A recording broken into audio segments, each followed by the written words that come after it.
పెద్దలు మాజీ పిసిసి అధ్యక్షులు వి హనుమంతరావు గారు, శాసనసభ్యులు సీనియర్ కాంగ్రెస్ నాయకులు నాగేందర్ గారు, జిల్లా కాంగ్రెస్ కమిటీ అధ్యక్షులు రోహిన్ రెడ్డి గారు, రంగారెడ్డి జిల్లా అధ్యక్షులు నరసింహారెడ్డి గారు, frontal department chairmans, senior Congress నాయకులు, ఫిషరీస్ చైర్మన్ మెట్టు సాయి, బొల్లు కిషన్ నాయక్, బెల్లయ్య నాయక్ గారు, శ్రీకాంత్ గారు, సేవాదళ అధ్యక్షులు జితేందర్ గారు, పాల్గొన్న పెద్దలందరికీ, సోదర సోదరిములందరికీ కూడా నమస్కారం.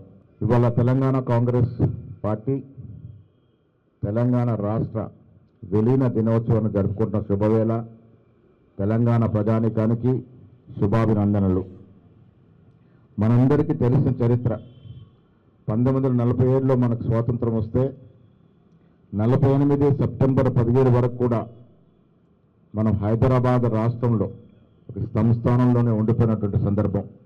అన్న నిజాం ప్రభుల ఒక పాలనలో మనం ఉన్న సమయంలో ఈ దేశ తొలి ప్రధానమంత్రి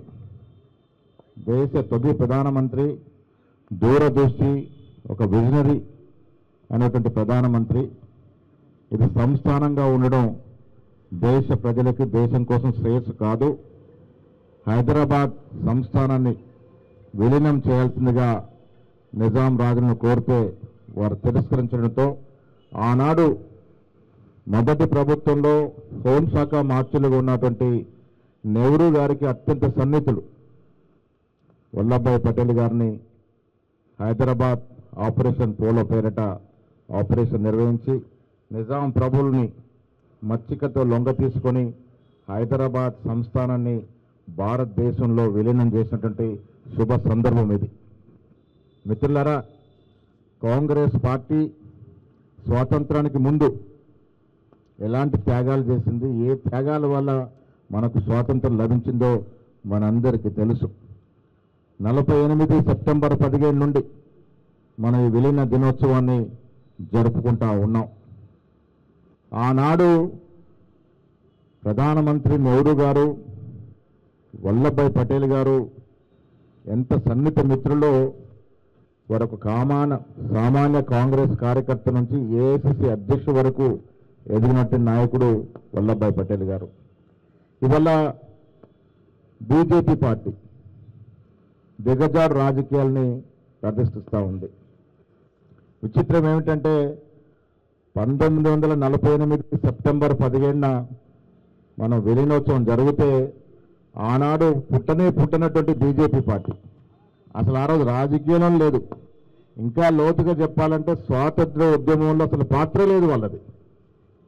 ఒక రకంగా చెప్పాలంటే ఈనాడు బీజేపీ అని చెప్పుకుంటున్నట్టు పూర్వీకులు ఆనాడు ఉన్నటువంటి వివిధ పేర్లతో ఉన్నటువంటి సంస్థలు ఒక రకంగా బ్రిటిష్ వారికి వంత పాడినటువంటి సందర్భం. స్వాతంత్రం కావాలని ఆకాంక్ష లేనటువంటి వ్యక్తులు, ఆనాడు అసలు స్వాతంత్రంలో పాల్గొన్న వ్యక్తులు. ఇలా 1981లో అంటే మనకు విలీనం జరిగి దాదాపు 33-34 సంవత్సరాల తర్వాత ఆవిర్భించినటువంటి బీజేపీ పార్టీ, బీజేపీ నాయకులు ఇలా విలీనం గురించి మాట్లాడుతూ ఉన్నారు. అసలు విలీనానికి వారికి ఉన్న సంబంధం ఏంటి? అటు స్వాతంత్ర ఉద్యమంలో లేరు, విలీన సమయంలో వాళ్ళ పార్టీ పుట్టలేదు. అలాంటి పార్టీ వారి ఇలా దిగజారు రాజకీయాలు చేస్తూ విలీనం కాదు విమోచన జరగాలి, అధికారికంగా జరగాలని ఒక తలంతో ముందుకు వస్తూ ఉన్నారు. మిత్రులారా, నేను ఒక మాట చెప్తాను. ఇవాళ బీజేపీ వారికి స్వాతంత్రంలో పాల్గొన్నటువంటి ఏ ఒక్క నాయకుడు పేరు చెప్పుకునే స్థితిలో లేరు వాళ్ళు.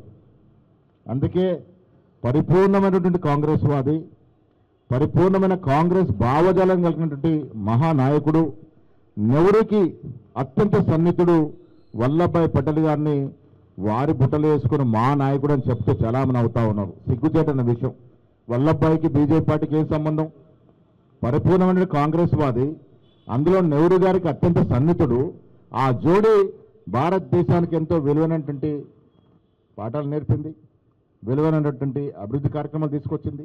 అలాంటి జోడిని విడదీసి, అంటే వీళ్ళ గాంధీ కుటుంబం మీద అక్కసుతో, నెహ్రూ కుటుంబం మీద అక్కసుతో ఇలా వల్లభాయ్ పటేల్ గారిని మావాడుగా చెప్పుకుంటా ఉన్నారు. వల్లభాయ్ పటేల్ గారి పెద్ద విగ్రహం పెట్టడం చాలా సంతోషం. విగ్రహం పెట్టినంత మాత్రాన వల్లభాయ్ పటేల్ గారు బీజేపీ పార్టీకి మారిపోరు. ఇవాళ వాళ్ళకి స్వాతంత్రంలో పాల్గొన్న నాయకులు లేక కేవలం మతం పేరుతో రాజకీయాలు చేస్తూ నెహ్రూని వల్లభాయ్ పటేల్ని విడదీసే ప్రయత్నం మీద చేస్తూ ఉన్నారో ఈ దేశ ప్రజలు క్షమించరనే మాట కూడా ఈ సందర్భంగా మనవి చేస్తూ ఉన్నాను. స్వాతంత్రానికి ముందు మోతీలాల్ నెహ్రూ గొప్ప సంపన్న కుటుంబంలో పుట్టినాడు. అపర కుబేరుడు, అన్ని సిరి సంపదలున్న వ్యక్తి, సుఖ సంతోషాలతో ఉండేటువంటి అవకాశం ఉండి కూడా స్వాతంత్ర ఉద్యమంలో పాల్గొన్న వ్యక్తి. ఆయన కొడుకు నెహ్రూ గారు బారిస్టర్గా చదువుకొని విలువైన సమయం ఇస్తే విలాసవంతమైనటువంటి జీవితం గడిపేటువంటి స్థితిలో ఉండి కూడా స్వాతంత్రంలో పాల్గొనడం కాదు, ఆస్తులు సంపదని దేశ స్వాతంత్రం కోసం దారాత్వం చేసినటువంటి మహనీయులు.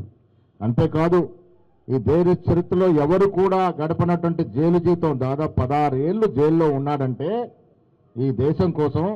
ఇవాళ నెహ్రూ గురించి మాట్లాడేటువంటి ఈ చిన్న నాయకులు ఒక్కసారి ఆత్మ పరిశీలన చేసుకోవాలి. నెహ్రూ త్యాగాల్ని విస్మరించడమే కాకుండా నెహ్రూని మరిపించి చరిత్ర తిరగరాస్తే మాకేదో లబ్ధి జరుగుద్దనే ఆలోచన బీజేపీ పార్టీ ఇలాంటి దిగ్గజ రాజకీయాలు చేస్తూ ఉంది. నెహ్రూ త్యాగం, నెహ్రూ విజన్, నెహ్రూ యొక్క గొప్పతనం, చరిత్ర, ఆ చరిత్రని తిరగరాసే ప్రయత్నం బీజేపీ చేస్తూ ఉంది. దాన్ని నమ్మాల్సిన అవసరం లేదన్న మాట కూడా ఈ సందర్భంగా మనవి చేస్తూ ఉన్నాను. విలీనోత్సవం జరిపింది నెహ్రూ గారు, ప్రక్రియ పూరించింది